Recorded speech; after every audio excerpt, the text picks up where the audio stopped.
Hello, this is Robert French with another edition of Something to Think About.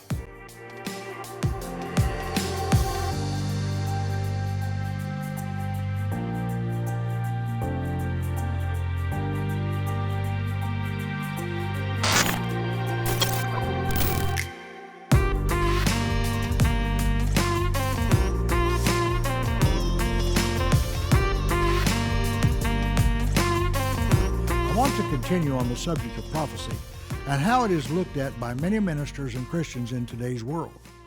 As I said last time, most people would not recognize the fulfillment of prophecy if they saw it come to pass in front of their eyes. I hear preachers still referring to the stars falling from the sky, blood moons, and the powers of heaven shall be shaken, and totally missing what those words mean in prophetical language. It's just common reasoning to think that if stars really fell from the heavens upon the earth, we would be burned to a cinder in a moment of time, the moon turning to blood, and the powers of heaven being shaken, as said by Jesus, related to us by Matthew in the 24th chapter of his gospel, was language used by the prophets long ago.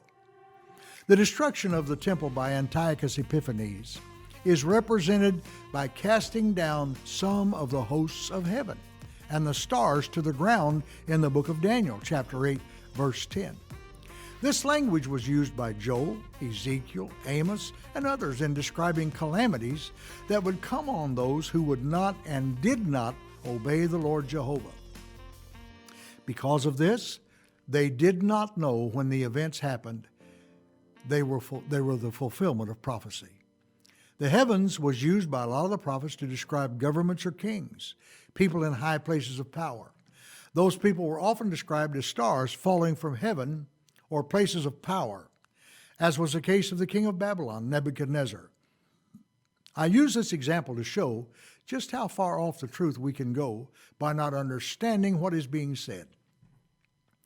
All of my life, I have heard people refer to Satan as Lucifer. This is undoubtedly one of the greatest misuses and misunderstandings of Scripture there is.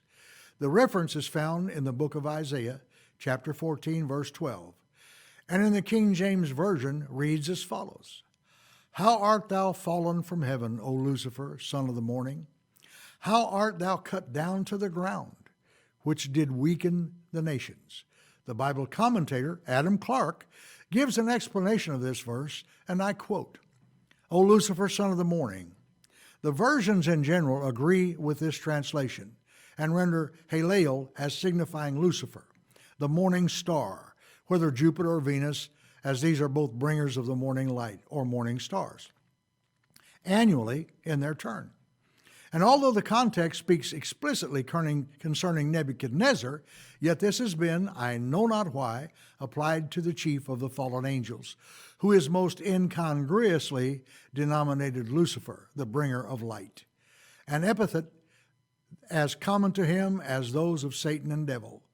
But the truth is, the text speaks nothing at all concerning Satan or his fall, nor the occasions of that fall, which many divines have with great confidence deduced from the text. Oh, how necessary it is to understand the literal meaning of Scripture, that preposterous comments may be prevented.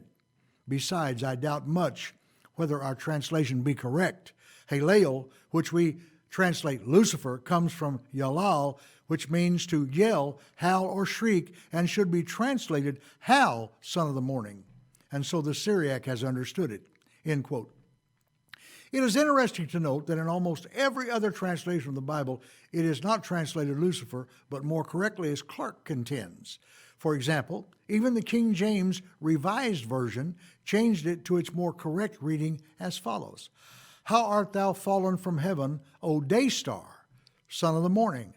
How art thou cut down to the ground, which did lay low the nations?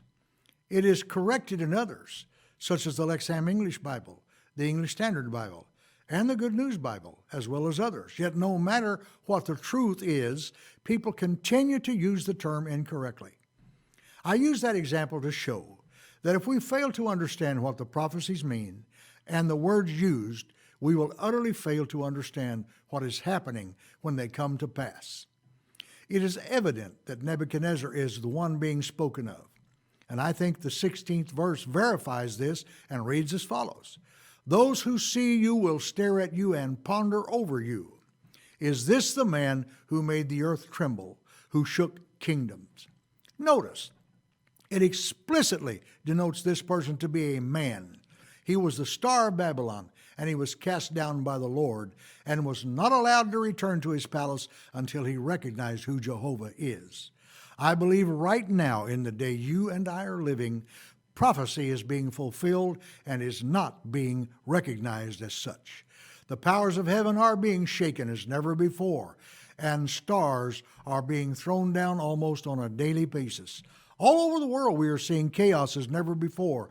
And instead of understanding what is happening and making sure we are prepared for the return of Jesus, we continue to spend our efforts in trying to elect a government that will take care of us and ensure peace and safety.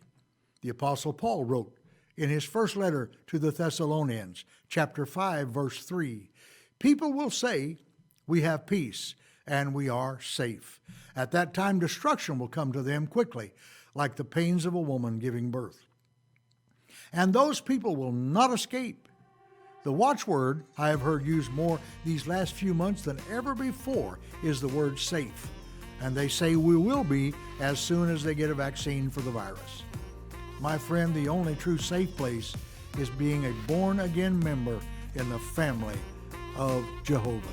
And that is something to think about. Until next time, remember, give love, give life, and give Jesus.